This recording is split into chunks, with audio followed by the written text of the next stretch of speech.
Partenariat entre la République démocratique du Congo et le Qatar.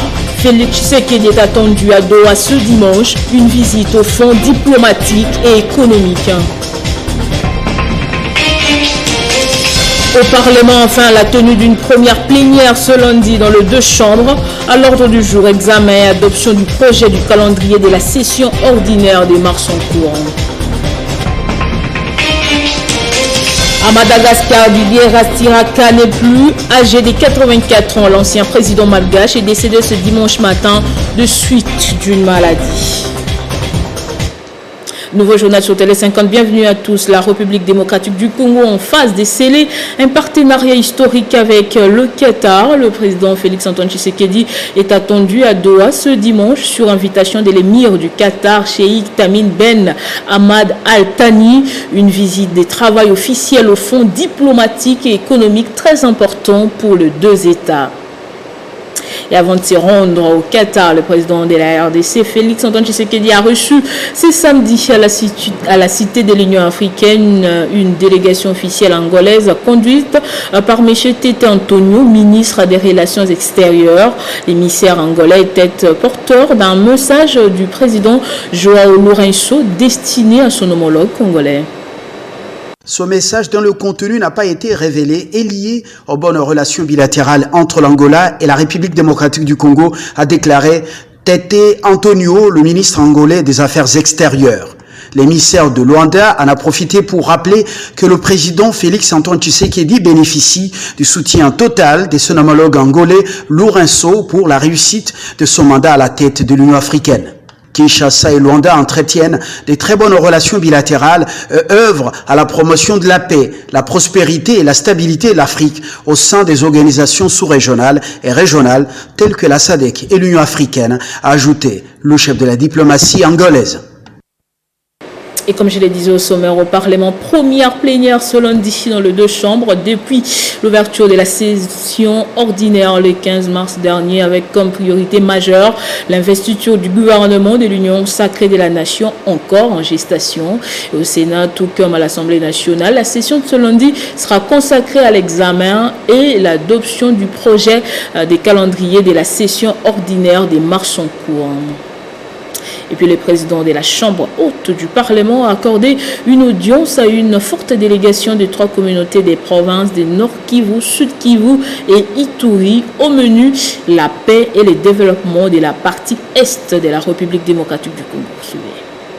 Conduit auprès du président du Sénat par Désiré Kachémois, les membres de ces communautés ont présenté les préoccupations des populations du Nord Kivu, Sud Kivu et de l'Ituri. Préoccupations coulées dans un cahier de charges qu'ils ont remis à Modeste Batilukwebo. Dans un cadre de concertation, nous nous sommes rendus compte que depuis plusieurs années, nous avons les mêmes problèmes. Et les problèmes que nous avons sont d'ordre sécuritaire, sont liés au développement et sont liés à la paix. Et nous avons eu à rappeler l'honorable président qu'il n'est pas possible d'avoir un développement sans la paix. Or, depuis maintenant près de 25 ans, un quart de siècle, nous constatons que le Nord Kivu, le Sud Kivu, ainsi que l'Ituri constituent ce que nous appelons le triangle de la mort. Une zone où prolifèrent des groupes armés en grand nombre. Et à ce jour, on peut dénombrer pour le Sud Kivu près de 100 groupes armés, pour le Nord Kivu 50 et l'Ituri près de 11. Le président du Sénat, le Sénat étant l'émanation des provinces, son président a promis à ses interlocuteurs de porter leur voix auprès des autres institutions pour que la paix revienne dans la partie orientale du pays, touchée depuis plus de 25 ans par des massacres innommables. Batilukwebo a en outre rappelé à ses hôtes la volonté et la détermination du chef de l'État Félix Tshisekedi de voir la paix revenir sur l'ensemble du territoire national pour permettre un développement durable. 4 mois après l'annonce du divorce de la coalition FCC-Cash, l'autorité morale du FCC, président du PPRD, Joseph Kabila, est resté cohérent. Il rappelle qu'aucun membre de sa famille politique n'est concerné directement et indirectement au prochain gouvernement. Commentaire de Jean-David Kilolo. Le Parti du peuple pour la reconstruction et la démocratie, PPRD en sigle, n'a pas autorisé ses membres à prendre part au gouvernement Sama Lukonde, suivant le souhait et la volonté de l'autorité morale du Front commun pour le Congo, Joseph Kabila Kabange, tel que mentionné dans les communiqués signés par Raymond Tshibanda Ntunga Mulongo, président de la cellule de crise. Entre les lignes, le FCC évoque le déni systématique de la Constitution, des lois et des règlements qui régissent la gouvernance politique du pays, mettant à mal les institutions régulièrement et démocratiquement établies. Et face à cette dangereuse dérive, le Front commun pour le Congo a donné à plusieurs reprises sa position officielle, dénonçant et désapprouvant formellement ce mode d'exercice de pouvoir qui ne correspond pas ni à ses principes ni à ses valeurs. Le FCC poursuit le communiqué signé par Raymond Tshibanda, ne peut condamner ces violations de la loi mère et en être ambassadeur en participant de près ou de loin aux institutions qui en sont le fruit, notamment le futur gouvernement. Gardien des acquis démocratiques et d'une transition pacifique léguée aux Congolais de toute tendance, le Front commun pour le Congo n'y prendra pas part à l'équipe gouvernementale du Premier ministre Sama Lukonde, à qui il souhaite cependant bonne chance dans l'intérêt du peuple congolais. Ceux d'entre ses membres qui tentaient pour la cause au partage de pouvoir illégitime se retrouveront dans ce gouvernement, le seront donc en contradiction avec les valeurs et options de la famille politique FCC. Ce communiqué vient enfin couper court à toutes les velléités de ces transfuges du FCC qui, pour besoin de la cause, déclaraient qu'ils sont dans l'union sacrée tout en restant au Front commun pour le Congo.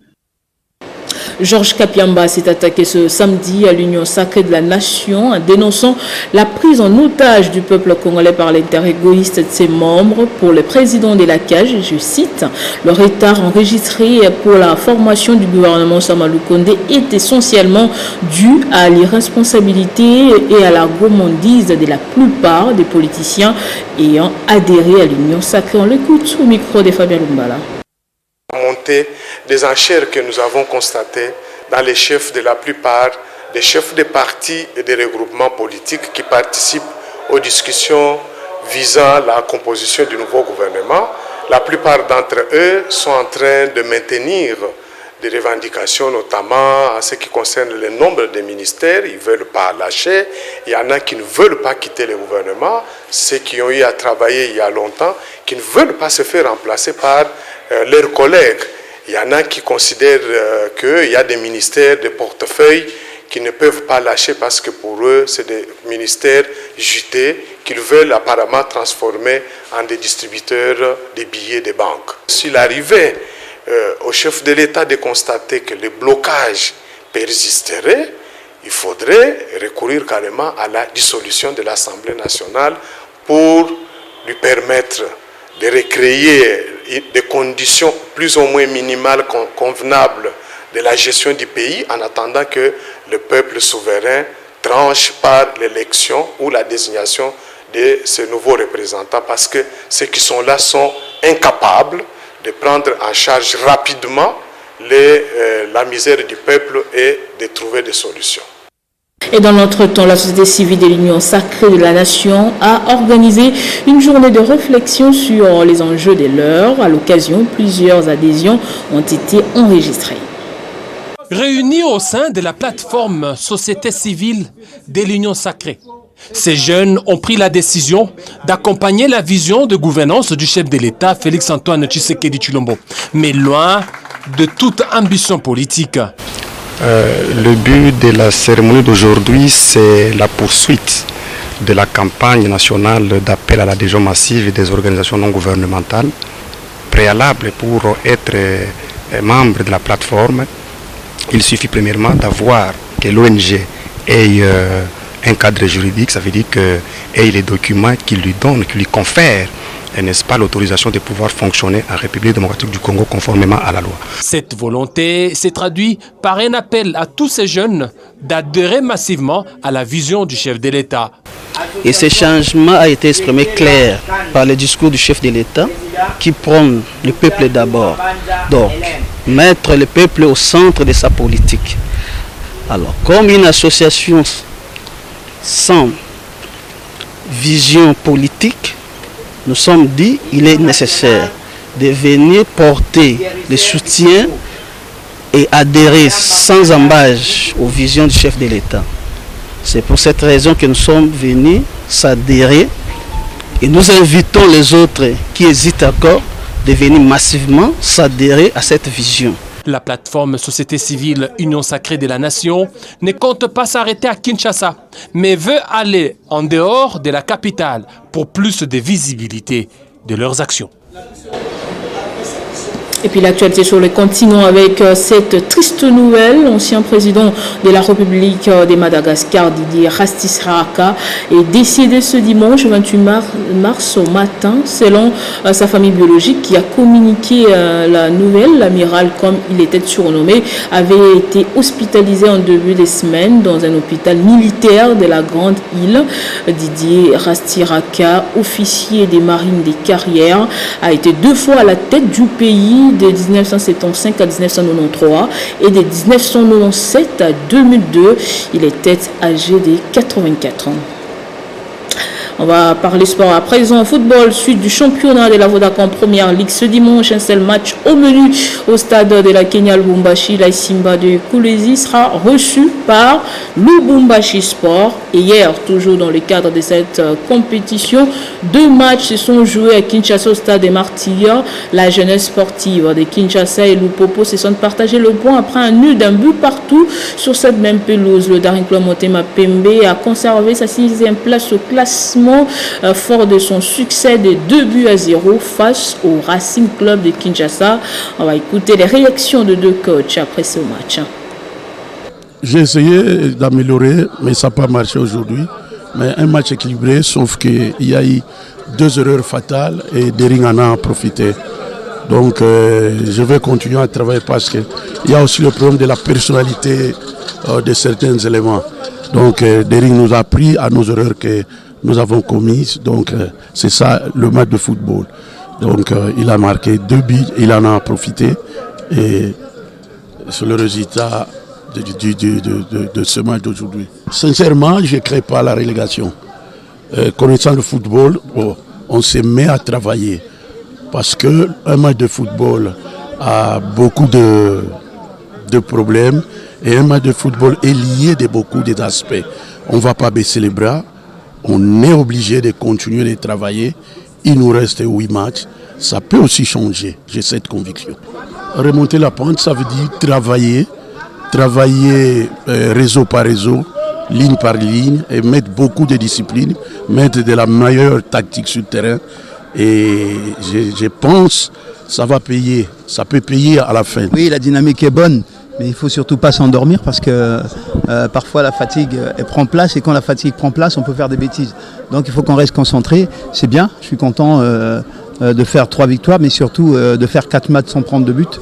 Ça c'est très intéressant, ça veut dire que le bloc est bien situé et on ne prend pas de risques inutiles comme on faisait auparavant. Et puis surtout la circulation est bonne. Pas encore assez à mon goût parce qu'il manquait un peu de vitesse, mais c'est pas mal. Et ce journal est terminé, place au rappel des titres. Partenariat entre la République démocratique du Congo et le Qatar. Félix Tshisekedi est attendu à Doha ce dimanche. Une visite au fond diplomatique et économique. Au Parlement, enfin la tenue d'une première plénière ce lundi dans les 2 chambres. À l'ordre du jour, examen et adoption du projet du calendrier de la session ordinaire des mars en cours. À Madagascar, vous avez suivi dans ce journal Didier Rastisaraka n'est plus âgé de 84 ans. L'ancien président malgache est décédé ce dimanche matin de suite d'une maladie. Merci de nous avoir suivis de partout. L'info reste en continu et en temps réel sur votre télévision.